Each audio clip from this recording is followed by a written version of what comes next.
Hoje nós finalmente vamos começar a entender como é que funciona o comportamento humano.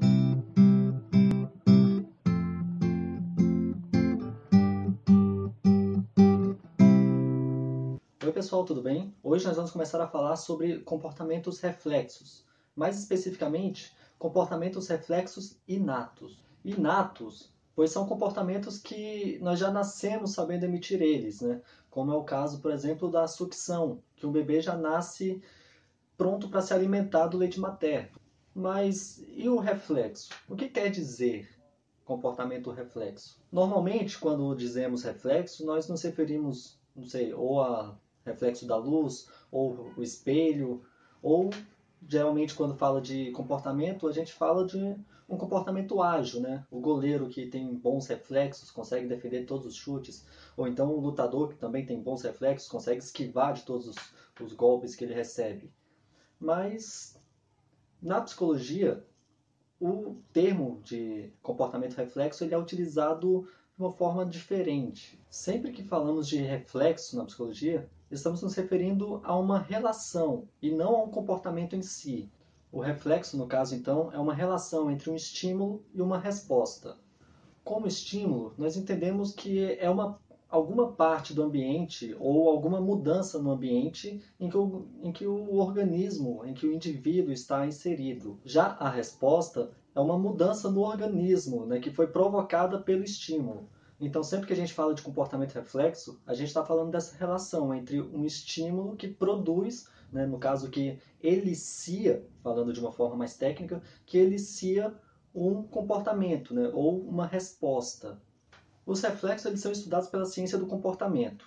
Quando a gente fala de ciência, é comum a gente trazer na memória as ciências exatas, né, como a física, a química, e por consequência a gente acaba lembrando de fórmulas com um monte de letras e símbolos estranhos. Na ciência do comportamento não é tão diferente quanto essas, né? Quando a gente fala de reflexo, a gente pode expressar isso da seguinte forma. Nessa fórmula aqui, o S está indicando que é o estímulo, né? E as setas indica que é um reflexo, né? No caso que esse estímulo está eliciando uma resposta. E o R significa a resposta do organismo, ou o comportamento que o organismo emitiu diante daquele estímulo. Para ilustrar melhor isso, né, vamos tentar entender os seguintes reflexos inatos que acontecem. Quando você tem alguma fonte de calor, né, seja uma superfície quente ou alguma coisa que está pegando fogo, se você apoiar a mão sobre aquilo que está quente, de imediato você vai retirar a mão. Esse é um reflexo inato, né? E traduzindo para as letras, quando a gente fala de o fogo estar próximo à mão ou a superfície quente estar próxima ao contato da nossa mão, né, isso é o estímulo do ambiente. Né? Antes não estava quente ou antes não estava pegando fogo, agora está. Né? Esse é o estímulo, é a mudança no ambiente que vai eliciar, né, uma resposta na gente, que no caso desse exemplo é retirar a mão. Outro exemplo de reflexo inato é, por exemplo, quando a gente vai se alimentar. O fato do alimento entrar em contato com a nossa boca já faz com que a gente produza saliva. Novamente, o alimento na boca é o estímulo, né? E ele elicia a saliva, né? A produção de saliva. Outro exemplo que a gente pode pensar é um ambiente quente, muito quente, né? Que eventualmente, se a gente ficar num ambiente assim, a gente vai suar. Né? Então, no caso, o calor é o estímulo, né? E ele elicia o suor na gente. Ou podemos pensar também em outras questões. Né? Você está num lugar calmo e de repente cai um raio próximo de você, vai fazer aquele estrondo muito alto, você vai tomar um susto. Né? Novamente, o barulho é o estímulo e ele vai eliciar a resposta que seria o susto, né? Tá, mas nem sempre o reflexo ele vai ser igual, né? Nem todas as situações vai ter completamente igual, né? Tem horas, se a gente for usar, por exemplo, a questão do calor, né? Tem hora que vai estar mais quente, tem hora que vai estar mais frio, tem hora que você vai suar mais, tem hora que você vai suar menos. Né? Isso é o que nós chamamos de intensidade do estímulo e de magnitude do reflexo, né? Que é basicamente o quão esse estímulo ou esse reflexo está sendo. E é claro que a gente vai tentar mensurar isso, né? Se usarmos novamente o exemplo do calor, a gente pode mensurar o calor de acordo com a temperatura, né? Quantos graus Celsius está fazendo naquele local. Né? Da mesma forma, a gente pode tentar mensurar o suor, que é a resposta, né? No caso do suor, ele é um líquido, então a gente pode tentar mensurar o volume que ele é produzido, né? Quantos ml ele é produzido. Outro exemplo pode ser o reflexo do som alto, né? Eliciando uma resposta de susto. Nesse caso, nós podemos mensurar o som, né, em quanto decibéis. E a reação de susto pode ser medida através dos comportamentos que ela gera, né? Como, por exemplo, a aceleração dos batimentos cardíacos da pessoa.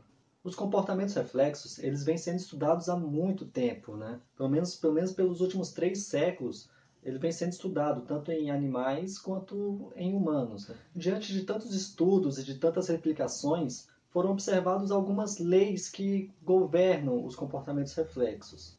A primeira lei é a lei da intensidade e magnitude. Ela mostra que a magnitude de uma resposta é sempre proporcional à intensidade do estímulo que eliciou ela. No exemplo do susto, né, o quão assustada essa pessoa vai ficar após escutar o barulho alto, né, vai estar diretamente proporcionado ao quão alto que é esse barulho que ela escutou. Outra lei é a lei do limiar. Essa lei, ela estabelece que para um estímulo conseguir eliciar uma resposta no organismo, esse estímulo ele precisa ter uma intensidade mínima, né? Ou, no caso, esse estímulo ele precisa alcançar um limiar. Se ele não conseguir alcançar esse limiar, então o comportamento reflexo ele não vai acontecer. Esse limiar ele é um fator que muda de indivíduo para indivíduo. Sendo assim, se, por exemplo, 2 pessoas forem expostas ao mesmo estímulo, não necessariamente as 2 pessoas têm que apresentar o comportamento reflexo. Né? Pode ser que uma apresente e a outra não, né? Porque o limiar de cada uma é diferente. Ainda quanto a essa questão do limiar, né, ele não é um valor exato, né, ele é um valor aproximado. Por exemplo, vamos supor, né, uma suposição de que a gente sabe mais ou menos qual que é o limiar de uma pessoa para o reflexo de calor e suor. Né? Vamos supor que esse limiar está em torno de 28 graus Celsius a 30. Né? Então, assim, o limiar ele sempre vai ser isso, algo entre uma quantidade. Se o estímulo ele for maior, né, se o calor estiver maior do que 30 graus, essa pessoa vai suar com certeza. E se a temperatura estiver entre esses 2 valores, então a pessoa ela pode ou não suar. Por último, nós temos a lei da latência. Né? Ela diz respeito ao intervalo entre o estímulo e a resposta, né? O quão rápido ou quão demorado vai ser para a resposta surgir depois do estímulo. Nesse caso, quanto maior for a intensidade do estímulo, menor vai ser a latência entre o estímulo e a resposta. Voltando para o exemplo do susto, né? Quanto maior for o barulho que assustou a pessoa, mais rápido essa pessoa vai reagir a esse barulho. Né?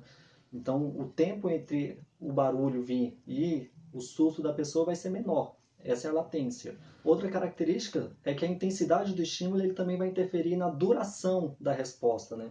Então, quanto maior for a intensidade do estímulo, maior vai ser a resposta, né? Mais tempo vai durar essa resposta. Novamente, né? Quanto maior for o barulho que assustou a pessoa, essa pessoa vai ficar mais tempo assustada depois de tomar esse susto. Para finalizar, a gente tem que falar de algo que traz muita influência para a gente hoje, né? Que são as nossas emoções, tais como medo, alegria, raiva, nojo, enfim. Na grande maioria dos casos, né, as nossas emoções elas são comportamentos reflexos. Né? Então, é algum estímulo que elicia elas. Né? Por isso, elas não passam por uma consciência ou não passam necessariamente por uma decisão da pessoa. Simplesmente, se o estímulo aparece, ela vai ter aquela resposta emocional. Uma vez que é um reflexo que está agindo, né, a pessoa ela não tem, por mais que ela saiba que aquilo é irracional, que aquilo não pode acontecer, ela não tem controle sobre aquilo. Uma vez que ela é exposta ao estímulo, a resposta emocional do medo ela vai aparecer independente da vontade da pessoa. Outro ponto importante quanto às emoções é que as nossas emoções elas são, na verdade, respostas fisiológicas do nosso corpo. Por exemplo, quando a gente sente medo, Na verdade, a gente está sentindo diversas reações do nosso corpo que está preparando a gente para um estado de luta ou fuga, né? E é por isso, né, pelas emoções serem fisiológicas, que tem tantos medicamentos que conseguem alterar o nosso estado emocional, né? É, diferente do que as pessoas normalmente pensam, né, que pensam que o medicamento ele vai mudar a mente da pessoa. Na verdade, o medicamento ele vai mudar as respostas fisiológicas daquelas emoções que ele se propõe a alterar. Bom, é isso. Espero que vocês tenham gostado do vídeo, né? Se gostou, por favor, se inscreva no canal, deixe o gostei aqui no vídeo. E se tiverem alguma dúvida, crítica, sugestão, por favor, deixem um comentário aqui no vídeo. E até a próxima!